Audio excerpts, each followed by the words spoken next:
গেছিলাম মাইয়া দেখতে। মাইয়া কইছে ভাই আপনার মতামত কি, আপনি দ্রুত জানান, আমার সাথে দেখা করেন। আমি কইছি আমি দেখা করতে পারবো না, আমি মানে গরুর বিজনেস করি, ঘাস কাটি, আমি ঘাস কাটবো না, এর লোক দেখা করতে যাবো, গরু আমি এমনি ফেল ফেলে আসায় থাকে। আচ্ছা যাই হোক, আমি এর মতামত জানাবার লাগে এই ভিডিওটা করতেছি, ভিডিওটা পাঠায়াম দেখবো। আমার কইছে লেনদেনের ব্যাপারে, আমাকে পরিবারে বংশের ভিতরে কেউ লেনদেন করছে না, বিয়া শাদির ভিতরে যৌতুক নামে যে কথাটা নাই, যৌতুক নামে কোনো বিষয় চলবো না। তোমার বাবাই যদি ইচ্ছা করে একটা হুন্ডা দেয়, যদি ইচ্ছা করে দেয়, আমার কোনো দাবি সাবা নেই, তাহলে দিব, না করবো কি লেগে। ব্যবসা বাণিজ্য করার লাগিয়া যদি 5 লক্ষ টাকা দেয়, দিল, আমার কোনো আপত্তি নাই, ঠিক না? তুমি শুয়ে থাকবা, ফ্যান ঘুরবো, কারণ তো আমি ওই দিছি।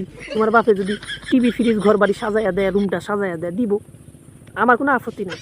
তবে যৌতুকে দিয়ে বিয়া করতাম না। যৌতুক তোবা তোবা তোবা, আমাদের ফ্যামিলির বংশের ভিতরে কেউ যৌতুক দিয়ে বিয়া করছে না, বুঝছো? যৌতুকের ব্যাপারে আমরা নাই, আমরা এলাম বর্ষা নাই। আর আমি যেগুলো কথা বলছি এগুলো যদি দেয়, মাইনা নেয়, তাহলে তোমার সাথে আমার বিয়া ফাইনাল, ওকে ডান।